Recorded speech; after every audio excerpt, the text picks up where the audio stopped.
symbol of excellence in sports entertainment. Wonderful!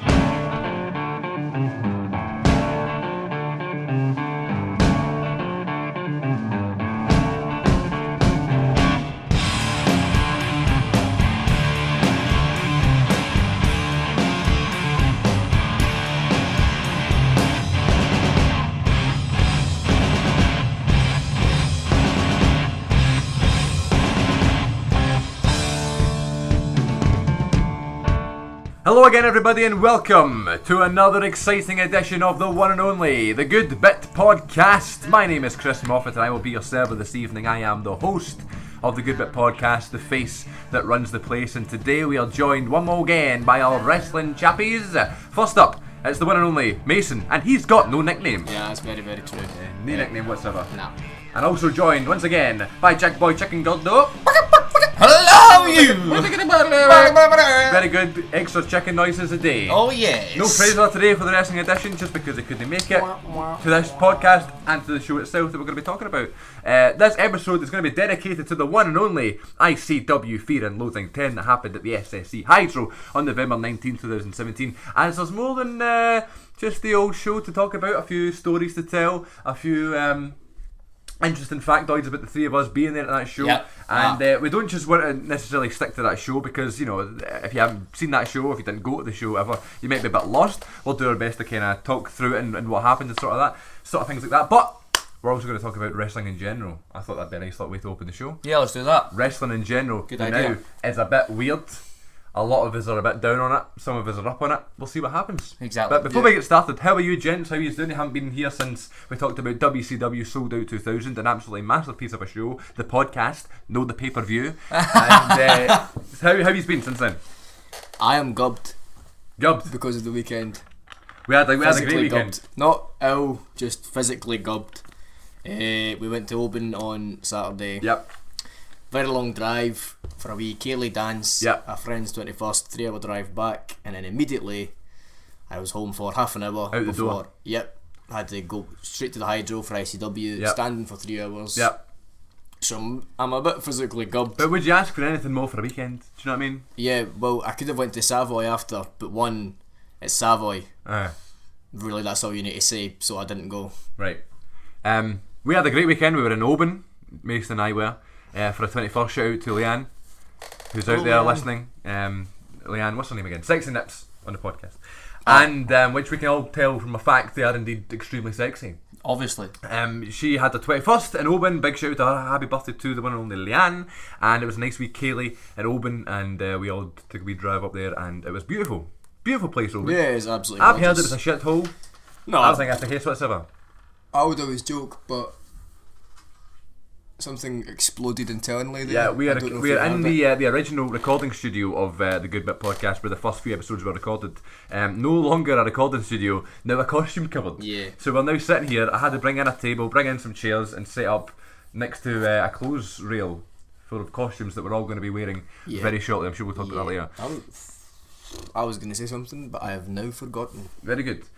So we're in Oban, beautiful place, beautiful Kaylee, had a lovely Oban, time. that's what it was. I yeah. don't think we'd make that drive for, you know, anything just random. I would make It's a one-off, I think. I would make it to spend the day in Oban, Okay. because it's the first time I've been there. I thought it was one of the most beautiful places I've ever seen, frankly. Really? And I've been to a lot of places. See, boys, I would disagree with you, because a drive up to somewhere like that, just out of the blue, is brilliant. I did it one time after we got into the BA. I told Craig that I was coming to pick him up, and we were heading to Aberdeen for the night. No. Okay. Little did he know I'd set up a little meeting with a young lady friend Yes. of mine's. Shout out to, well, you know who you are. Yeah, bitch. Yeah. And who you are, you bitch. we had a nice night in Aberdeen. We had a party in Aberdeen, and yeah, like you said, 4 hour long drive. But it was that whole spontaneity of, no, let's just go. Yeah. Let's just go see what we find, see what we see. And we found out that Aberdeen's lovely. and But, it's, but would you do that? So say you went on a Saturday, and then you said you're going again the following Saturday. Same drive, same petrol money, same experience. no, that's what I'm saying. It has to be. You can't say, oh, well, I'm going to go this week and then next week, because that's not spontaneous. That's not. It's not spontaneous. Yes, You're it's right. not spontaneous. The whole thing was, we've got to BA. How we celebrate? Okay, we could go and have a meal. Let's not do that. Let's jump in the car and go right up north and party up north. So tell no one we're going, have a great night, Yeah. and come back down and tell everyone where we've been. Did you have a great everyone night? knew- I had a great night. Brilliant. Fantastic night. I think everyone knew immediately. Where we were because Yeah. we told everyone. Yeah. Right. I think out Snapchat and social media is a big thing this term. Yes. We'll tell no one, but everyone. Yeah. So we were in Oban. It was a good time. Yep. Shout out to Leanne. And Shout out to Leanne's family. Hilarious bunch. Yeah. Especially her papa. and mother and father. You're not yet, but yeah. Beautiful house. And shout out to Curly Sue, Claudia, on the show Why Claudia? because she drove us there. Makes sense. I forgot. She drove us Sorry. there and back in time for ICW and Sorry. in time anyway. Just Well, yeah, just in time for me. to get to go home and get a shower and get something to eat, kind of. Mason was still eating his dinner as the show started in the hydro out his hand, which was funny. So shout out to Claudia for driving us back there. That was nice. Only issue with Claudia's car was our radios broke, so we had to rely on the power of our phone volumes and also just general chit chat and interest in each other's lives. So Which with you two, I must find it must have been very difficult. the car journey absolutely dragged. Yeah. But, So, Chris, Mason, tell me something interesting that you've done this week. I do a podcast. Well, instead of having Cocoa Pops yesterday, I had Frosties. I've been having porridge recently. What about? Oh, that is interesting. It's good, isn't it? Yeah, that Golden is. syrup. Wow, that's Every why morning. you're putting on the muscle, eh? Oh, you eat So your I'm looking all porridge. buff. Eat your porridge, kids. It's good for you. Eat your cut and stay in school. Right, listen, boys. We are getting off the topic. We here. are, but that's the beauty of this podcast. What have you been up to, Jack? What have I been up to? I've been working Aye, non-stop. I'm in a bit of financial. I was going to say your trouble. car's also a bit Cars broken. gubbed. Lost the wallet. Lost my mind. Lost your I've wallet? my mind. I've lost my wallet. What's happening to you, Jack? I boy? know, I am falling apart. I went back to Denny last week and I just looked like a tramp and everyone thought, I thought you left this place to get better. Nah, things went downhill On your for way me. back, so your clothes are hanging off you. Honestly, your man, hair's all I over had the a pair of shoes that had 3 holes in them. 1 hole's alright, 3's absolutely unacceptable. You're thinking, that's just the laces, Jack. So over the weekend I was working Friday, Saturday, and I was spending Saturday night with my girlfriend. And I'm not going to lie, boys, the full weekend I was just thinking about get me to ICW pronto, so Yeah. I can have a nice time. You looking And forward to it? I had a great time. It was brilliant. Good.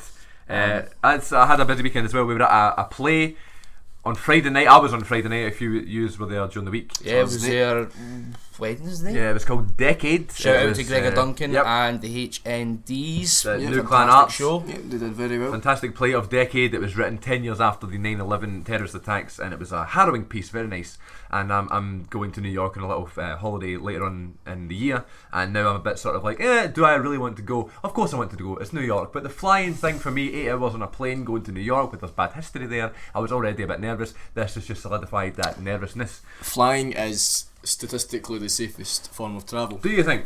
No, that's a fact. I was going to say, yeah, you can't think that. I mean, why is that? Because there's so many flights every day. Yeah, there is, So isn't there? the statistics literally just build up. Yeah, okay, you're But you'd right. be surprised about some statistics. Vending machines kill people yearly more than sharks do. Oh, really? This is good. That's the genuine. Do you know any more? Actually, you know what? I take back my previous comment. A drive up to the Open would have been great with you with these interesting facts. They really would have been no, good. no. I did have a bit of trivia. I asked the question, what's the difference between a ship and a boat? Right? I know because you told me, but go on. What is the difference between a ship and a boat? A ship can ship large products and stuff. Well, you're not you're not actually Not far far off. off. it's Jack, a travel thing. You can fit a boat in a ship, you can't fit a ship in a boat. Right? There we go. Everybody take note of that listening. You listening? Note it. Note it down because that will help you in future. So then we move on to the number one thing for the three of us, I think, at the weekend. I mean, Open was great, Decade was great, looking at statistics was great. Denny was great. Denny was great. Maybe my birthday on the Wednesday. That was in the That was weekend. the weekend. Oh, there you go, happy Maybe- birthday. maybe You're now 21. Yeah. How was your birthday? Oh, no Not bad. What did you get? I got an iPad. Beautiful iPad. I got a lot of money. Very good. My mum's boyfriend bought me a cigar, a very expensive cigar. Yeah, Mason doesn't smoke, so that was a big deal. Yeah. Sitting on his mantelpiece. I've still got it. I won't smoke this. Sitting on my mantelpiece with my hawk on my wrist and my velvet Yeah. house coat. Jack Hogg thinks he's Silver Spoon. You got a beautiful Funko Pop figure of the 12th Doctor. Yeah, I That did. would be my Chris close got personal friend, me Chris Moffat. a little, what are they called, those little Funko things? Pops. Funko Pop Yeah. of Peter Capaldi. Yeah. One of my favourite, not only my favourite Doctor, one of my favourite actors, Yep. Peter Capaldi. I couldn't find your favourite Doctor, which was Matt Smith. So I thought, Well, now it's mixed. Okay. But, you know, it was... but then I thought you like the thing of it and stuff, you like Peter Capaldi, I'll go with that. I thought Yeah. it's not going to go wrong. So there you go. Big week, but the number one thing of the week for us was on the Sunday night. ICW Fear and Loathing 10, our Scottish promotion, our home breed. As wrestling fans, there's lots of pride involved in ICW. So, ICW, does anybody know anything about it? Well, it's a little Scottish wrestling promotion. It started in 2006 by a guy called Mark Dallas. There's been lots of BBC coverage of it and stuff like that. There's lots of things on YouTube you can watch. They're great with our YouTube channel. Lots of good stuff in there. It's where Grado came from and Joe Coffey and all these people. Finn Balor had matches there, Wolfgang, Lionheart, and they bring in some US imports and stuff for the bigger shows. Now, ICW, you guys know it because you're in Scotland, but you'd never been to an ICW show. I've never seen anything and ICW. That was my next... Well, I've never seen anything ICW ever. Well, that was my first experience of ICW. My next point was this was your first ever wrestling show. Oh yeah, it was my first ever Ridiculous. wrestling show as well. So yeah. on the build up to it, were you looking forward to it? Were you like, it's going to be fine, whatever? What did you think? No, I was definitely looking forward to it. I was more interested to experience all of the new wrestlers and the new shows and see how much it differed from WWE. Yeah. Because obviously my only experience with wrestling is WWE. Yeah, which is the case with a lot of people. Yeah. So, and again, you're talking. I'm not an ICW fan, but even I felt proud watching it. Yeah, that's a good point. Because it was, I don't know, it was just so. I don't want to say so Scottish, but I'm trying to think of another way to describe it. But I think that fits. It was so Scottish. Yeah, there's lots of pride involved. And that was reflected off of the non-Scottish, not even like the non-ICW superstars. Yeah, especially Kevin Nash. Exactly. Kevin Nash had a great time. Ray. Kevin Nash had a fucking fantastic time. I think everyone had a fantastic time. How big was Kevin Nash? He was 12 feet tall. How big is he? He's massive. Last time on this show, he was powerbombing Terry Funk. We love Kevin Nash in this show. Yeah. I think the greatest thing about it, well, for me anyway, was just how much they enjoyed it. You know, when you watch WWE, and obviously every time something good is happening, the force is good. You hear Michael Cole giving all, "We're having a great time." Yeah, they're having fun tonight, Michael. We're having fun tonight, Michael. And you're sitting there like, "Well, I'm not having fun." Yeah, it's like it's that's their job. They have to promote it as, but there wasn't any false pretenses watching this show. Everyone was just having a fucking great time. They were doing their job. They weren't taking the piss. They were taking themselves seriously. They were very professional. They were doing their job, but they recognised it as Fear and Loathing 10 in the Hydro with 4,000 people. Scotland's WrestleMania. Yeah, big deal. And the last little, I wouldn't say segment, the last little bit. It was great. We'll get there. It just highlights that. Yeah. Scotland WrestleMania. I like that. That was on Twitter really everywhere. cool. Scotland WrestleMania. I like that. Like, Scotland has lots of independent shows throughout the year, and you're getting a couple hundred people, which is still a success for an indie show. But feckin', if you're selling out 4,000 tickets weeks in advance, like, it's crazy. Like they had to stop selling tickets for the SECC back in 2015. Because they were only allowed 4,000 tickets, and they sold 4,000 tickets. And Mick Foley was there that one. That was the one that Mick Foley was there. And he came out. He had like the Kevin Nash role. He was commissioner or whatever. And he came out and he was like, "Fucking, this is why I love wrestling."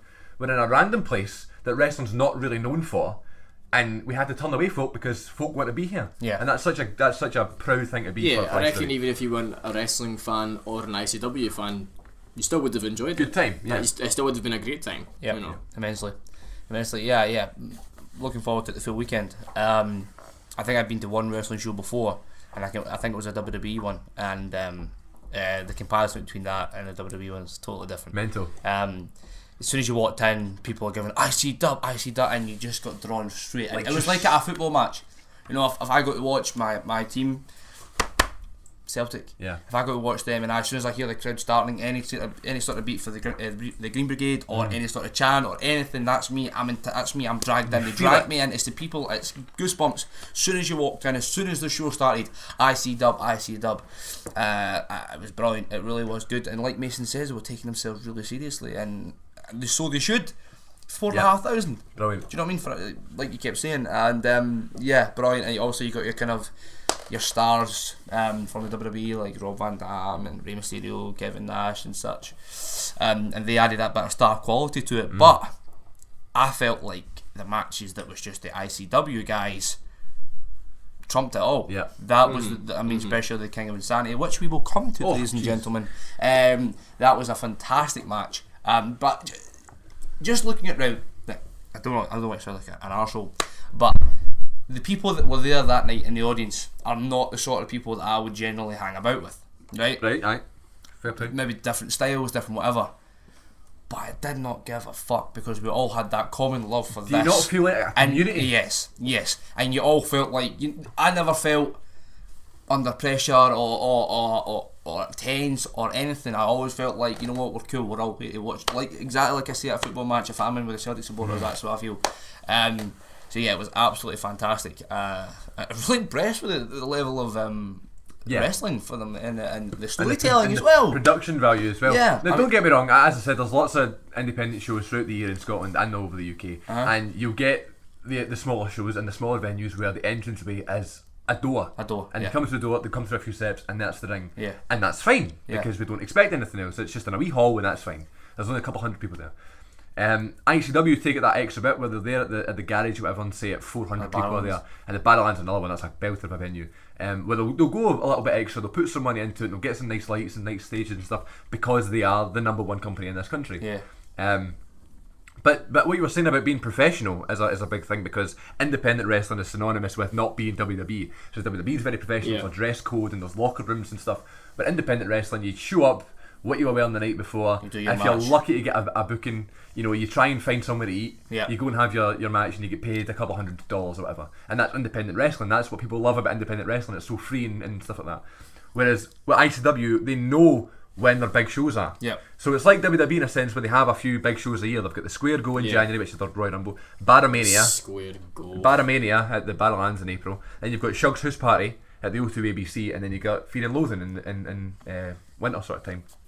And the other 4 big shows, and those big shows always have something that attracts you, which is what wrestling is missing these days, I think. Where there's that one reason why you want to go. I want to go because it's ICW. I want to go because I want to see Rey Mysterio. And there's like wee reasons why you want to go. ICW are brilliant for that, especially with their big full shows. And as you're saying about being professional, like you can see the joy in Kevin Nash's face, just going, "This is brilliant!" Like I've not had an experience. The first thing he said was, "Oh my god, I didn't believe there was still a wrestling company where you could say the word fuck." And then all the fans went fuck. And, fuck. And I was like, that's just what it's all about. And you see Kevin Nash being like, what the hell? Awesome.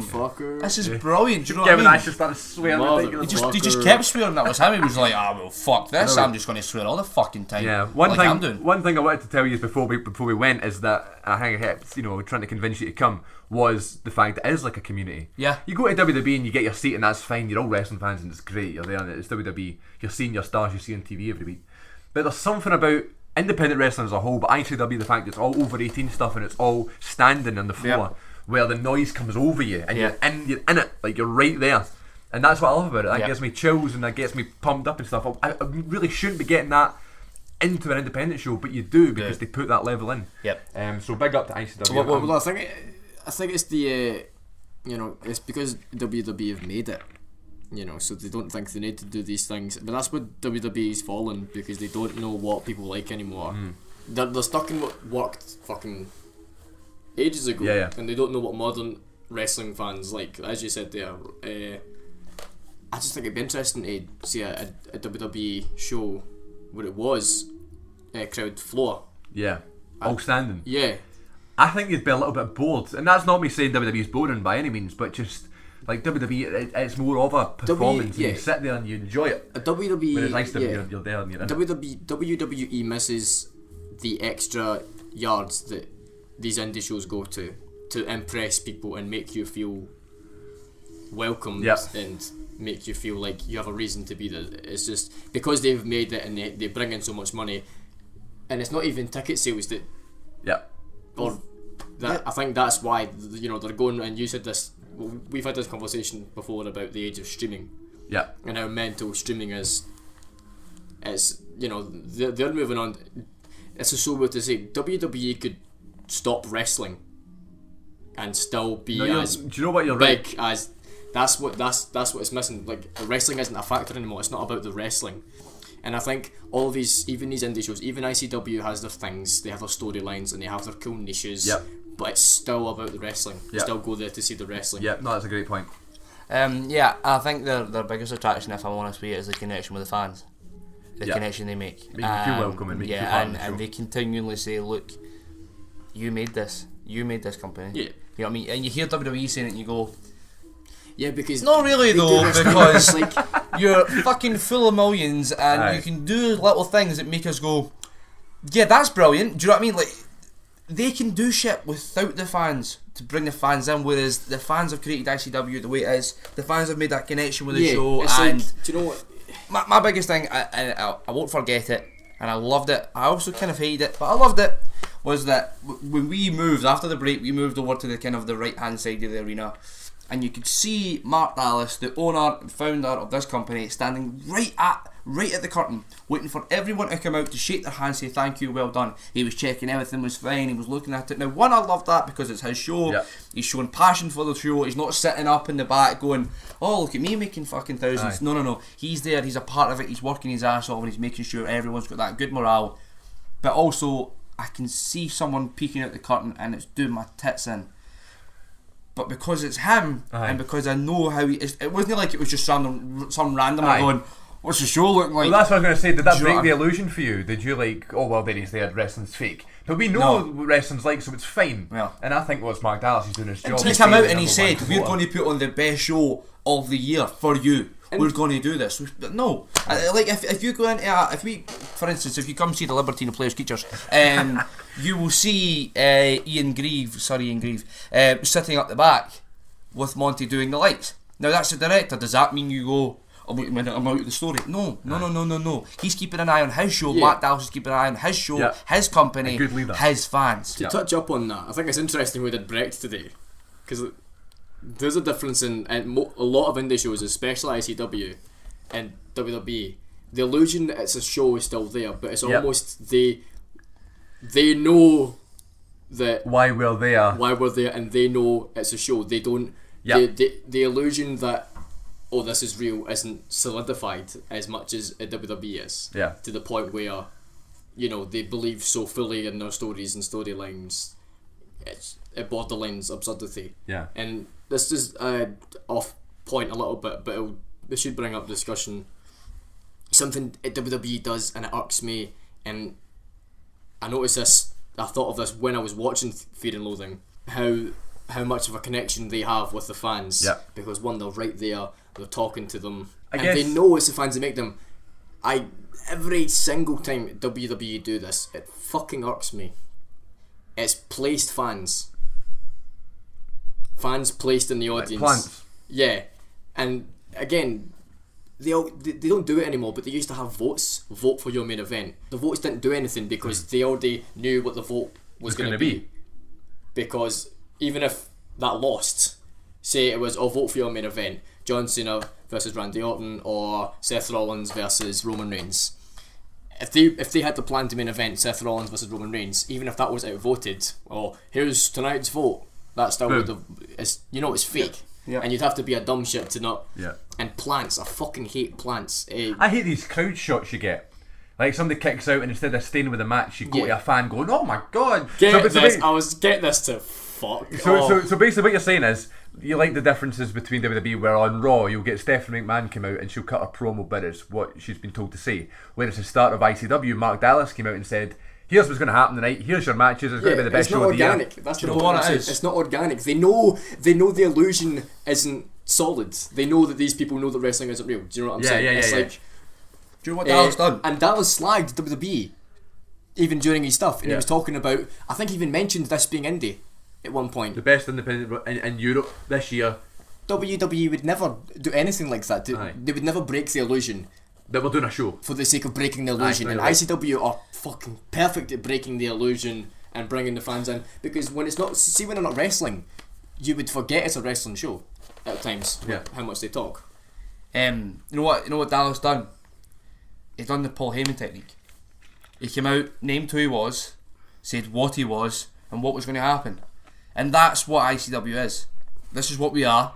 This is what's going to happen, and you're going to fucking love it. Mm-hmm. Do you know what I mean? Whereas WWE is like, we're just, we're going to be great because we're WWE. It's a show and we're having fun look tonight. Look at us having a show. Look at us, it's fucking great. Look how much money I'm earning. Do you know what I mean? Where Paul Heyman comes out, he's like, yeah, I'm fucking Paul Heyman. This is Brock Lesnar. We're going to punch fuck at this guy. Yeah. You're going to like it. You're going to pay money for him to watch him. That's why Paul Heyman's the best. Exactly. So that's what Dallas done, but Dallas done it in I believe the quote was, "I promise you, the best wrestling show in Europe this year, hands fucking down." Yeah. And it's like, right? Okay. Yeah. Whereas you don't see that WWE. Imagine fucking Michael Cole came out and went, by the way, this is going to be fucking Aye, brilliant. wait You're to going see to Raw have the tonight, best by the night way. of your fucking life. I'm telling you right it's now. like- But that's the point of being there. Being there is different from watching on TV. Being there is someone telling you this is going to be amazing. You already expect, fuck, this must be good. If he says it's good, I'm fucking in. Come on, let's fucking start. It's like they paused the show Yeah. to talk to us. So You know, like restoration comedy. Yeah. Like, Right, but it's like, Pearson. It doesn't pause though. no, but you know what I'm saying? It's like they've paused the wrestling, pause the show, and we'll talk to you and say this. But there's no pause. The wrestling didn't start. There was no No, wrestling. yeah, Dallas you came get what out I'm first. saying. It was like a prologue. No, but even the bits. It was of like a the- prologue. It was a Good prologue. call. Yeah. It was a prologue. It was a prologue, like in the Libertine. He pretty much just said to us, "Look, you made this, so I'm going to make sure that I repay you with a fucking amazing show." And like you said, the quote, and yeah, it was fucking brilliant. And Best show. he stood up to his word. You said your favourite part about the experience was the connection with the fans. Yeah. You said it was, It was the experience, the new of being experience. there. Yeah. My And favourite part of the food was ICW pretty good as a as whole, well. I go to a couple of ICW shows a year. I don't go to them all. I don't have the money to go to them all.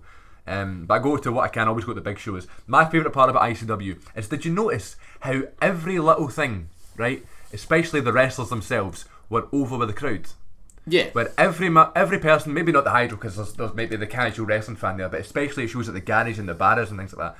Every fan who's paid a ticket to stand and watch ICW know the chant you do at Lionheart, know Ravy Davies promo, know to call Brahma wanker. They know everything. Yeah. They don't need to explain this is Red Lightning and he's the manager of Joe Coffey. Red Lightning just comes out and with Joe Coffey and you boo him because you know what's happening. Obviously, newer fans like you guys who didn't know much about ICW and stuff. Yeah. I think it was made pretty clear Yeah. who everybody was, who the heels were, who the faces were, Yeah. No, what the story was, and you said about storytelling, especially in the main event, Uh-huh. was outstanding. Oh yeah. Outstanding. I mean, for the first 5-10 minutes of the match, they kind of tussled, and then they kind of looked Right, they towards the played the fans like that. Yeah. It's going to be fucking brilliant. They And you just said played to me, the you crowd. looked at me and you went, "It's going to be great." They're telling us, they're telling us they're going to be great, and I was like, "I can see it, Chris. It's cool." Aye. But there was a bit of tongue, and I said to you when BT Gunn came out and his music was playing and he held up the 0G championship, and I just turned the phrase on you and I just went like, I just get chills. Yeah. He didn't do anything, he just did his entrance, but Yeah. I got chills all down my body just because it feels big, and You knew it was that's what you coming. need in wrestling. But we're going off topic, we better get to the fucking show. We're half an hour before we go in. But the show itself, I'll quickly tell this story before we go because I've dug into the fucking ground, so I can tell this story, put it to bed, don't need to talk about it again. Okay. So a couple of weeks ago I saw on Twitter that Lionheart, one of the top wrestlers in ICW, tweeted that, okay, I'm doing a contest, if you enter this contest you win 2 tickets to the show. So I thought, I've not got my tickets yet, I might as well go for it. So I entered the contest and I got through to the next round. There's 4 rounds in this contest. I got through to the second round, which I never do. I never win any contest, I never win anything, so I was pretty happy just to make it to the second round. The second round was take a picture from the ICW Facebook page, put a funny caption and send it in to me. Make me laugh with this caption, with this picture. And I was like, do you know what, that's fine, I'll do that. Was going to leave it, but I thought I've came this far, I might as well go for it. I took a picture of Chris Toll, who's a sort of a very small man, who was a funny character in the show, and he'd painted like a 6-pack on himself.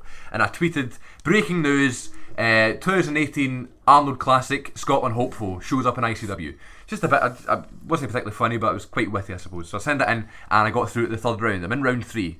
Brilliant. At any point, I'm still not got my tickets, I'm stressing out. Normally I would just go, forget about it, I'll just buy the ticket, I'll pay the £40, I'll buy the ticket and take the ride. But no, I thought, you know what, round 3, here we go, nearly there. Round 3, cut a promo and tell me why you should be involved in a match at the Hydro. So I'm like, a fucking promo? Are you joking? But I thought, oh God, I'm an actor, I'm at acting school, I might as well go for it. So Jack Boy here, Chicken Gordo, filmed a promo right here in drama school, and I sent it into Lionheart. If you didn't see it, a lot of people saw it, which I was quite happy with. Got lots of retweets and lots of likes, and I suppose I'll play it right now. Here was my promo I sent into Lionheart. Go. November 19th at the SSC Hydro in Glasgow, it's ICW Fear and Loathing 10. I'm going to have to go up against 3 of ICW's biggest stars. There's Lionheart, there's Rob Van Dam and Zach, what's his name again? Gibson. Zach Gibson. How can I forget Liverpool's #1? The #1 reason why people are losing interest in this match. And then, of course, there's the legend. Then there's Rob Van Dam, the whole damn show. Well, Rob, this ain't ECW. This isn't Raw in 2003. No, this is ICW in 2017, and it's survival of the fittest. And Rob, on this roster, I don't know if you're the fittest, you're actually the oldest, maybe. And then, of course, then there's Lionheart. Lionheart, someone who I've travelled the UK to watch wrestle live. I was there when he wrestled Jeff Jarrett and lost. I was there when he wrestled the phenomenal AJ Styles and lost again. I was there last year when he made multiple men look really good, but lost. Lionheart, get ready to make me look like the best wrestler on this feckin' planet, because this Sunday at ICW Fear and Loathing 10, Lionheart loses again. So I sent that in.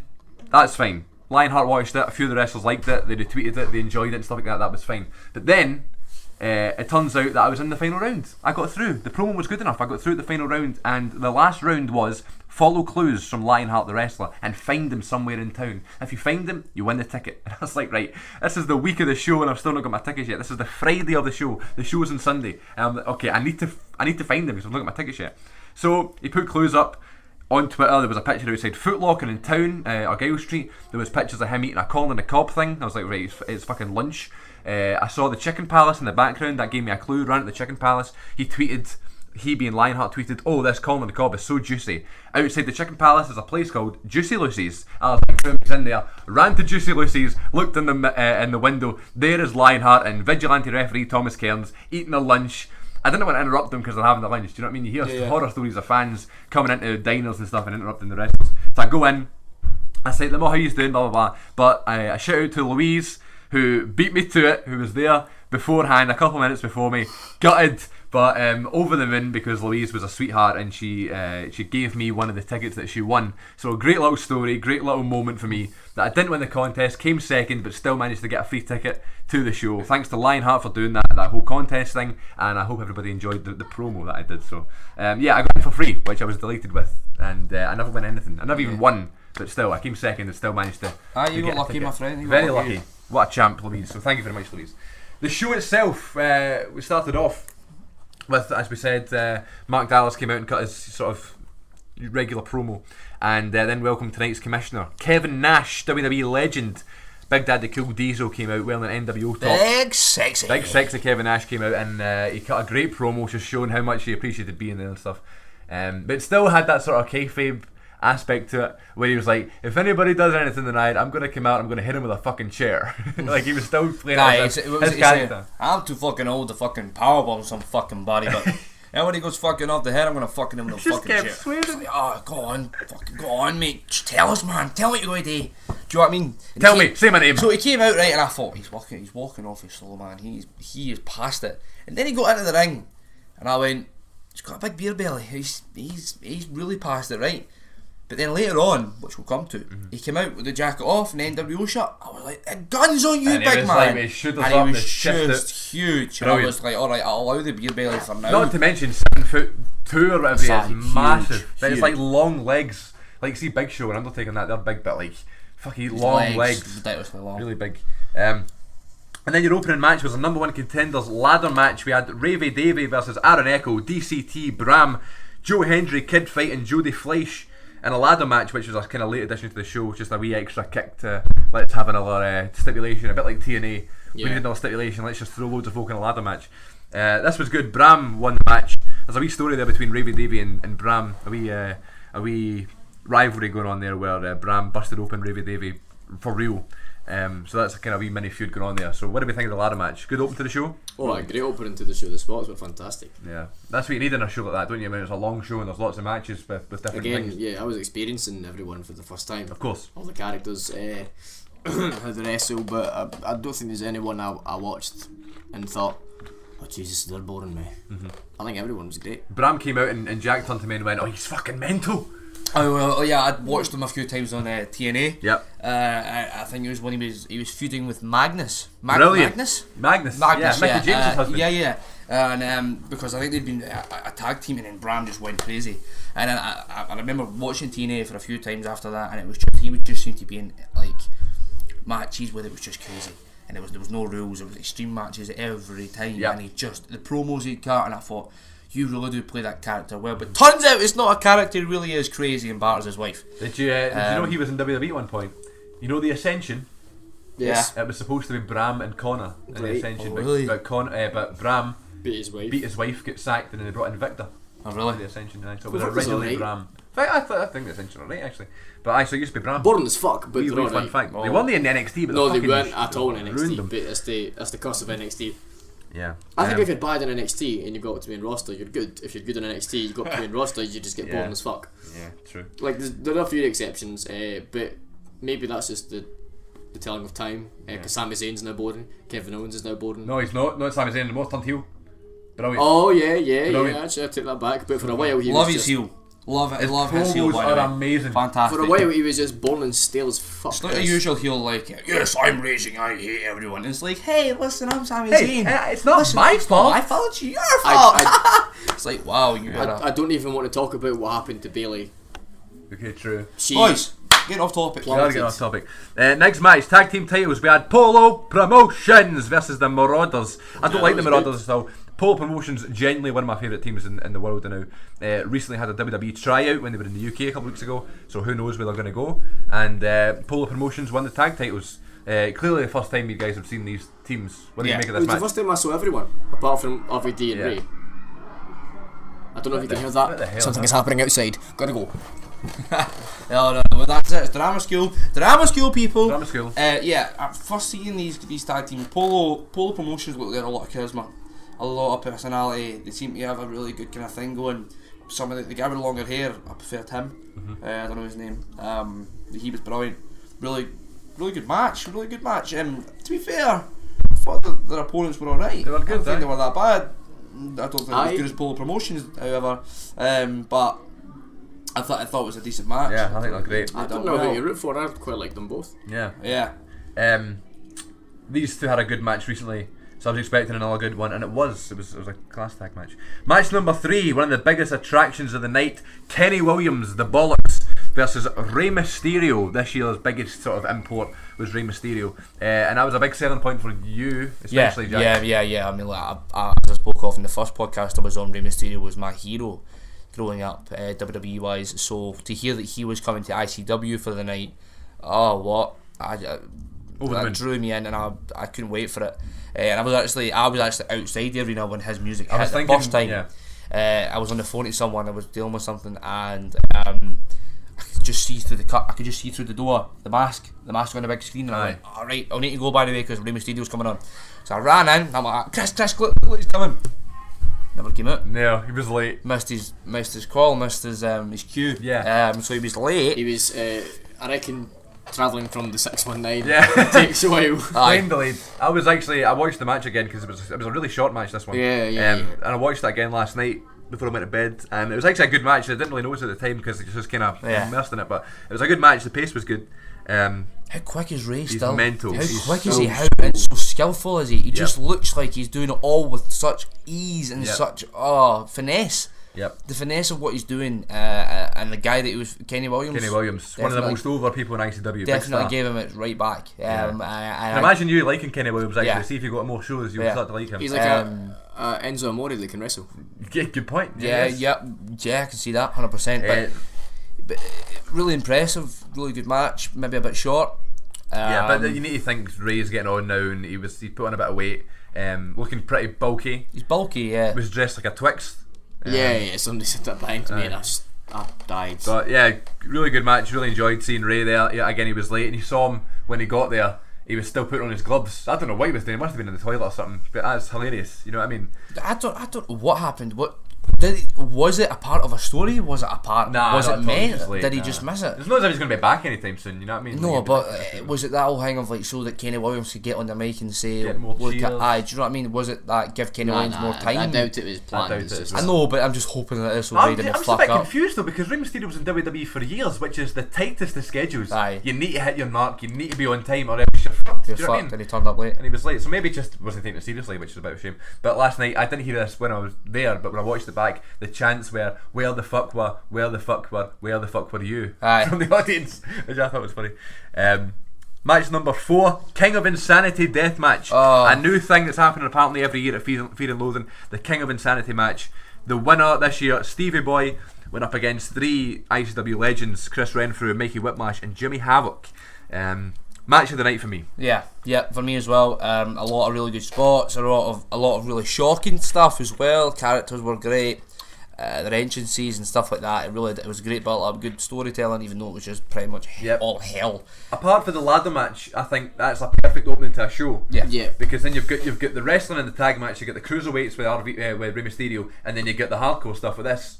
And then you get the women came next, and they got a triple threat later, and you get the world title, so it's almost a perfect show. Yeah. Ladder match and the death match are 2 hardcore matches, I suppose, and 2 stipulation sort of matches. But King of Insanity match was just that. Insane. It was insane. Get it? Yeah. Really good. Who stood out for you in this match? Anybody in particular? I thought they all did fucking brilliant. Yeah, it's difficult to name. Yeah. There was a spot where they stapled things to people's heads. They all had staples at the same time, and they were doing a sort of routine, which I thought was really nice. Cool. Normally you don't plan things for hardcore matches, but it was as if they'd planned that, which was really nice.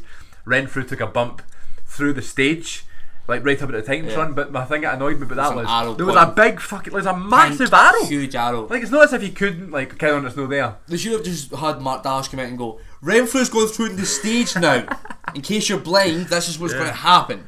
We had Canadian destroyers on the thumbtacks. That's how I'm struggling to say they were my favourite, because you could say yes, Stevie Boy really stood out, but it takes the two of them to do that move. The athleticism and the agility and the work they need to put in to pull off that move again and again and again goes to the both of them. But I'm not gonna lie, Mikey Whiplash stood out for me. Really? Yeah, I thought his character.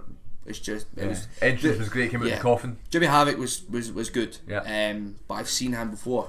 I had never seen Mikey Whiplash, and I thought that character that he has would work in a big company. Totally. He has it totally down. He totally knows what he's doing. been around for a while. He's got a lot of experience, so he could be easily going. Yeah, TV I had a kind of soft spot for him because obviously your mate Fraser said that he trains him. Aye. And I thought that's really cool. Whiplash trains Fraser. Fraser doesn't train Whiplash. Sorry, Whiplash. Yeah. I know. Yeah. So I thought that's really cool that someone who's worked his ass off to get in this company and he's helped this company grow thrive. And he's still taking ridiculous bumps like that. He's now putting his effort as well into helping others, which is really good. Yeah, and the finish of the match was a Canadian destroyer off a ladder, through a table, onto thumbtacks to Mikey Whiplash. Stevie Boy was it not? Huh? Was it with barbed wire, the table? Might have been, I don't know. The table wasn't with barbed wire. What a match. Great match of the night for me. Match number 5, we had a women's triple threat steel cage match for the ICW women's title. Kaylee Ray defending against Casey Owens and Viper. Kaylee Ray and Viper recently been in WWE and in the Mae Young Classic, especially Viper. She was called Piper Niven in WWE, and she made it to the semi-finals. Did a really good show and really proud of her. And then Casey, the newer girl, used to be on the ring crew, now she's fucking in this match, winning the women's title. Didn't really see much of this match because it was like right after the break and we were coming back for seeing our close personal friend Rachel Keeler. Shout out to you, Rachel, and the boyfriend Cameron. Yep, fancy so much, Cammy. What we saw was a good match. Viper went at the top of the cage, big frog splash. Well, yeah, we got up The there frog and first body, I mean. Fraser turned around to me and he went, Kurt Angle, moonsault. Ah. And I went, excuse me? Now, if you don't know Viper, she's a bigger lady. Yeah. She is a big busty lady, and I thought... They can move, man. She took some heavy bumps as well. Really heavy bumps. Like we look at the kind of big women of wrestling, Karma, Nia Jax. Oh, no, I would really see them taking a huge bump. Nia Jax never does it. Please don't talk about Nia Jax. Nia Jax has got better. She has got a lot better. Believe it when I see it, man. She needs to stop smiling. Yeah. She's a heel, you know what I mean? Yeah. I'll believe it when I see it. She is fucking... What's Nia Jax again? Big one. They used to be the model. Aye. Yeah. Aye. I'm not like most girls. Oh, she's... I think she's alright. Shite. I think, like you say, if she stopped smiling and she became more like Karma was before she left. Absolutely awful. She can't and she could be brilliant. Shit. She could be a force. She could be the woman version of Braun Strowman. There you go. But because she keeps smiling and look at me, I want to be a diva, doesn't work. I'm a red flag. Putting her hair in pleats for Survivor Series. What the fuck was that? She can't wrestle. She looked like an overweight 14-year-old girl trying to fit in with the cool kids. It doesn't make a what difference the fuck are you whether doing? she smells or not, because frankly she can't fucking wrestle. She's slow, she's clumsy, she just fucks every match, and she's frankly boring to watch. And you know what? Some people would put that down to the fact that she's bigger. But no, because Viper was fucking brilliant. Yeah, it's not Viper took some heavy fucking bumps. She's not shit because she's big. I mean, she's big and happens to be shit at the same See time. when Viper walked out, all the fans clapped, man. Thank you very much. Karma was fucking amazing. Yes, she was. She was bigger. So yeah, good match. Like I said, I wasn't too focused on it. Yeah, I'm not gonna lie. it was back for the interval and stuff. I didn't feel like the girls gave enough character in the match. Right, okay. Maybe because I didn't see the entrances or something like that. And it's all new to you, you know what I mean? I think Kaylee Ray is fucking brilliant. The one with the red hair, Aye. she was good. I think she's great. She was good, and she kind of looked to me as if she'll go into bigger things, not She better was- things, aye. but bigger. She wasn't WWE and she went out in the first round. I was raging, but Yeah, again, 3 really talented women step into a steel cage, and you know what? Stepping into a steel cage, and everyone was like, "Yeah, cool." But whereas see if that was WWE, this is huge. This is massive. But that's why it's more. And then did you notice at the end when BT Yes, I was about to say and that. Casey were in the ring, it was one more time for your new champions. They made They made the women's belt as big as the unified championship, brilliant. and they didn't say applause for the male champion, women's champion. It was applause for your champions, and they both stood And they held the belts up at brilliant. the same time. Right, we need to move on. Yeah, we do. The biggest selling point for me for this show, Rob Van Dam coming into ICW, RVD versus Lionheart, one of my favourites, and Zach Gibson. I don't really like Zach Gibson because I don't know him as well as the others, but his fucking a brilliant heel. Yeah. He is ridiculous, On the man. mic. He comes out in the mic and he's being really annoying, but saying things that he'll say, so you're booing him for that, but he's also being annoying, so you're booing him for that as well. Very smart guy. Yeah. Brilliant heel. Lionheart's been one of my favourites for the years, man. I've travelled all over the UK to see him. And RVD, one of my favourites ever. So Yeah. really enjoyed this match, triple threat match, elimination, and Lionheart won. Yep. Lionheart RVD won, right? was over with a frog splash. With frog splash to RVD. Good storytelling RVD again. was over the fucking moon. He looked more home there than they did at Guy was probably high. WWE. He is always He's high. always He's high. always But did you see high. when Lionheart invited him back into the ring? Very classy move. Gave him the ring. Lionheart left. Which is, you know, ICW say, no, we don't need imports. We're originals. We'll take the ring. But Lionheart was like, no, RVD, come on, you did a good show. I love the fact that people might moan at it. ICW put over their own guys over these legends. I would. Unbelievable. I Love don't that. moan at that. I thought. Love Brilliant. that. No, but some people would say, "Oh, but I want to see my hero come back and win and have this big." No, what for one night? Yeah. We were in the that's car. brilliant. These guys have worked their arse off for this fucking show. They deserve the plaudits. We were trying to explain putting people over to Aye. Craig and Michelle, and they just didn't. They were get like, it "What does at it all. mean? What does that mean?" And I went, "It's about the old boys putting over the young talent. Yeah. Aye. Putting over the young talent." What was It the should Michelle be saying to ha- that? She Michelle went. just didn't get it. She just didn't get it. Craig was like, "So wait a minute, Room Studio lost." I went, See, "Aye, that's the thing. There you So go. what I mean- Folk are like, what do you mean he lost? aye." It's Rey Mysterio. Aye, exactly. You know? So, and I said, well, it's called putting over Craig. And he went, what do you mean? I said, well, he now is at a stage in his career where he has to think, right, how can I help these younger guys come through? And Craig was like, alright, so now he's like a kind of a veteran. And I was like, yes, And exactly. by losing, that elevates the guy that won. sort of. Exactly. So Huge. Lionheart, very classy, always been really He looked respectful. like he was having such a good time. And then RVD at the end, he's on the ropes and folk, RVD, and he's sitting in the top rope. He's like, this is fucking, I'm coming back just here, like man. Kevin Nash. Yeah. Just Kevin Nash loved it. And that's why ICW do better than anybody else, And man. that's when, see, when he done that, I thought, Rey Mysterio didn't enjoy this. Or Rey Mysterio... Do you know what? I thought that as well. Rey Mysterio wasn't up for this. I thought that as well, but then he posted something on Instagram saying Saying thank you for enjoyed it that. and stuff. He didn't even have his mask on in the fucking picture. What's the point in that? Did he not? no. I haven't even seen the picture. But yeah, I thought that as well. Yeah, 'Cause I he thought- kind of left and He left, but he like what he done was he kind of argued with the referee for a bit about was it a 3 count, Aye. and then he's walking away going looking at the fans going, was that 3? Was that 3? Why don't you just go, alright, cool, well done mate, listen, really nice seeing you guys, and then everyone would have been like, thank you Ray, Thanks, thank you Ray. Ray. But as soon as he had his match he fucked off and he was late. Really disappointing. Yeah. Really disappointing for one of my old favourites. really disappointed by him. Wee bit. Yeah, that's That's a it, shame. because look, we all know how good he is in the ring. Yeah, Right, it would be like AJ Styles turning up. yeah, Turns up late, has a great match because he's AJ Styles, Yeah. and then fucks off. and didn't really enjoy himself. Doesn't really enjoy No, himself. fair enough. Do you know what I mean? fair enough, aye. I'm disappointed. But I love seeing RVD. It was good. I posted a video on CM42 TV on YouTube of his entrance and his leaving the ring sort of thing. So check Yeah. that out if you can. Next match we had the Kinky Party, Shaz Samuels and Jack Jester No kinky, no part. versus Lewis Girvin East. and Aspen Faith, the Kings of Catch.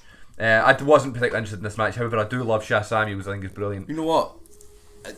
The match itself, I wasn't really interested in. The guy that came out at the start, who's the guy that The came wee out at the start? man, The wee man. legend in Scottish Again. pop culture. Brilliant shoot, brilliant promo. Promo. Really good. He's good. That was good.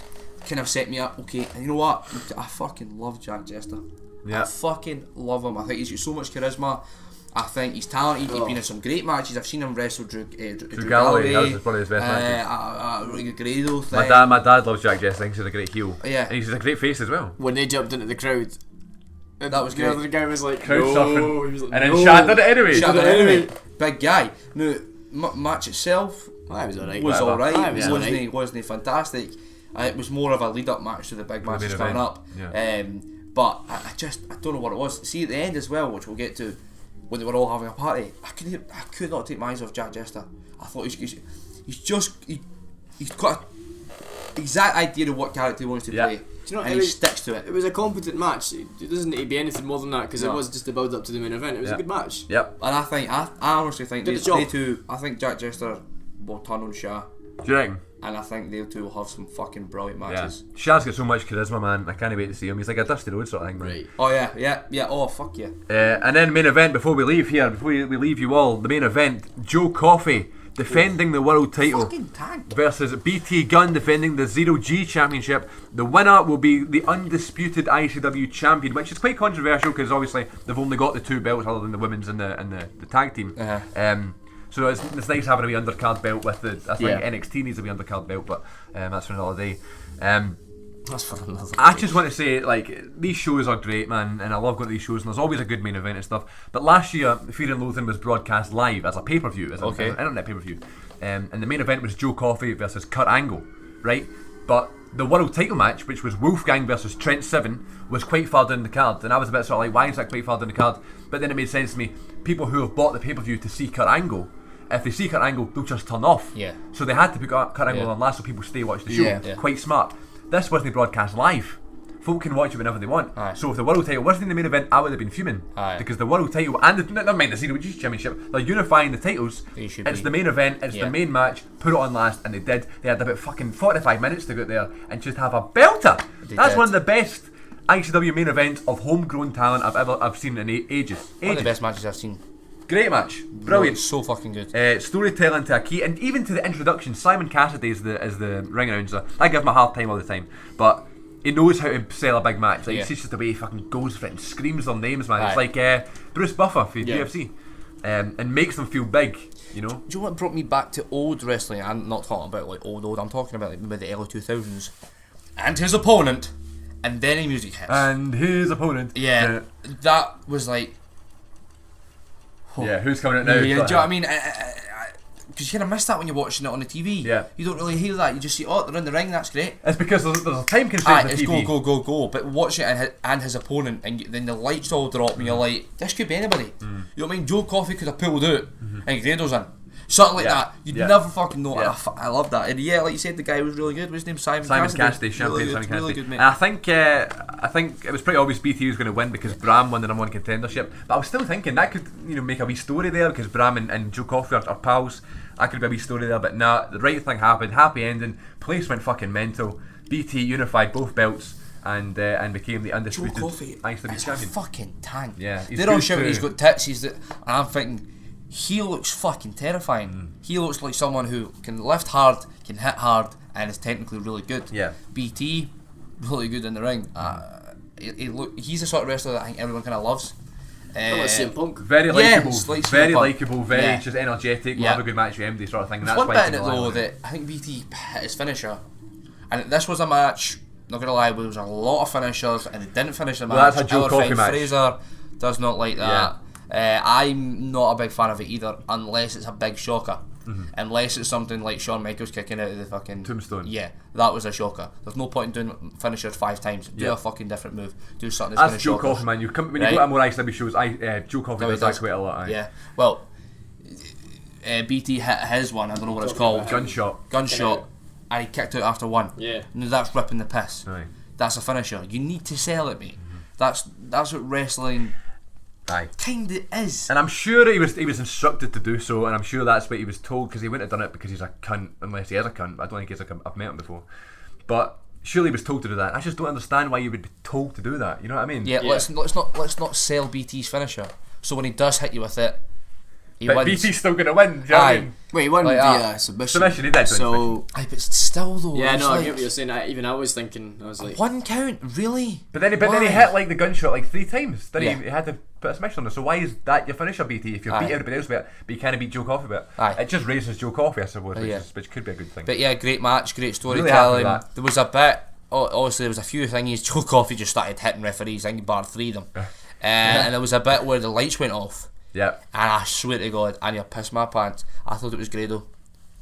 Can you imagine? He's in Glasgow doing the panel. Life he's good at is it. but I spoke to Mason after it. Mason said he's probably contracted to the panel. And He can't go TNA. do Still another so he show. can't do shows. He still can't do another show unless he gets injured or unless something Yeah. happens. And I thought that's fair enough. But I just thought, imagine if that music hit. Because when we left at the taxi rank, they were singing Madonna like a prayer. They were singing it. So people were praying for him to come back. Now, you know what? He's on to bigger things, TNA, He'll be back, paying he'll be more back. money, doing the panto, he's working hard, he's on TV, got he's doing squad. brilliant for himself. He really fucking proud is. of him. He's one of us. Aye, he's one of us, and he realised he's one of us, and I think he'd have been gutted that he couldn't have been there last night. The other night there, sorry. So yeah. That's what Dallas said at the start. He said we're in a transitional period now Yeah. where a lot of our stars on WWE, Wolfgang, Trent Seven, Pete Dunne, Tyler Drew. Bate, these people who are Drew. These are like mainstays in the company. And they weren't there. Aye. Because they were, and Killian Dane, Big Damo, Nikki Storm, Nikki Cross in NXT. Like, they're not there anymore because they're in WWE. Yeah. And then like Polo Promotions had that tryout recently. I think Kenny Williams was there as well. If they lose them as well, they're losing their stars. Yeah. And they'll need to build new stars. So BT's been around for a while. He's not a new star. Yeah. But he's never really been the guy in ICW. Now he's the guy. So it's kind of nice that he's kind of getting that reward after years of work. Great match. Big shout out to you boys for that match. Really good. And then the end was brilliant because the night before they had a thing. It was called ICW France 98. France 98 was the last World Cup that Scotland qualified for and were in. And at the end of that, it was like, okay, we've done the show. The Hydro's next, and he played the theme song to the World Cup of France 98, and they all started dancing and stuff. And this is in the garage, and it was like, come bring on the Hydro, we're so fucking ready. Aye. And it was such a good moment, such a good atmosphere. They said, we're going to do it at the end of the Hydro show. So BT won, everybody came out, the roster was in the ring, the music played, and it started going mental. Great end of the show. Because Dallas went, BT, you asked me if you won these belts, could we do something? Could we do one special thing? Could we do it?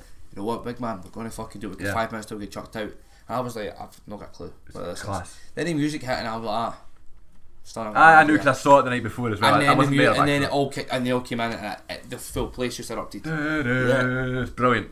Took a video. It's also on CM42 TV on YouTube and on Twitter if you want to check out the videos. But yeah, there we go, boys. There's your first experience at ICW. Out of 10? I'll be back. 8. Put it that way. Out of 10, show wise, out of 10. 8. I would give it a 9 if I wasn't gubbed from Oban. Okay. 9. But 9, yeah. Yeah. You know, yeah, 9. 9. The good only call. reason it wasn't a full on 10 is because nothing's a 10 in life. Very good. There you Apart go. from me. Very good. Ty Dillinger. And my question to you is, would you go back? Yes. Definitely. Yeah. Yeah. Nick, I'm not going to go back until the next big show anyway. Well, I so. want to go to the garage for a night. That's like they normally do the tapings there for the Yeah, TV. I want to Especially- do one at the garage, and I want to do one at the bars, and the one at the We'll go to the Barras in April. The Barras is Especially I want more people to- knowledge, I'd definitely go back. Yeah. I recommend. I don't know whether the Square Go normally is, or it's starting to go other places, like it was Newcastle last year and stuff. So that's really good. We'll have to go to. But we'll go to Barramania at the Barras in April, and we'll go to Shug's House Party in the O2 this summer. I couldn't go last year because it was on holiday. Okay. But we'll go there next year, and Deal. we'll have a great time, and we'll be back here on the Good Bit to talk about it. And there'll be a podcast for that as well. There will be. So what have we got coming up, lads? I think we've got some coming up? shows coming up. We've got some shows coming up, ladies and gentlemen, and this is us going to be shamelessly promoting them. Yep. On the 5th and the 7th of December, we have The Libertine by Stephen Jeffries, which has all 3 gentlemen here in it. I play Rochester, the Earl of Rochester, John Wommett, on the 5th of December, on the Tuesday opening night. And our good friend Ross Donicky plays him on the 7th. Yep, and I play George Etheridge, a former writer back in the day who wrote plays such as The Man of Mode, and I know no one has any idea who he is, but I'm playing him anyway, and I'll be there both nights, 5th and 7th of December at SWG3 in Glasgow. Yes. Both nights at the Libertine, I play additional characters, so that'll be amazing. But on the other 2 nights that we haven't mentioned Tonight's yet, at Playhouse Creatures, I play John Wilmot, the Earl of Rochester, Yeah. same as... Wait a minute, I play him. Yeah, there you Wait a go. minute. What's happening What's here? going on? Somebody Chicken. told me, what? Start doing my chicken noise as well. I'm I'll meet you at the Hydro next November. Aye, so there we go. So come check us out. The Good Bit Live in acting form and play form. SWG3 in Glasgow near the Hydro, if you know where that is. From the 5th to the 8th of December. Pick your night. Come see us live. We expect to see you lining up. I expect you to see on the 5th. And the 7th. And the 6th. And the 8th. Come see all week. We'll see you there. And Playhouse Creatures. And I expect to see you there, Lionheart, because I cut a promo for you. Until next time, ladies and gentlemen, I've been Chris Moffat, the face that runs the place. I've been joined by Jack Boy Chicken Goldo and Mason with no nickname. Yeah. And until next time, this has been the Good Bit Podcast. Thank you very much. Remember, I'll recognize.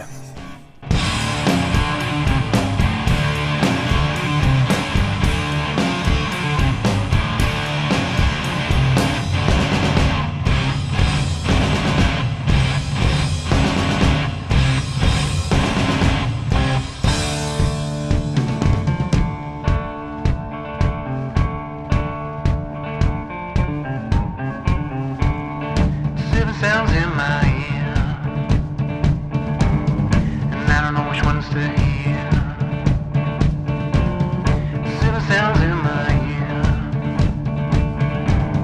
and I don't know which ones to feel, ones to feel, ones to feel.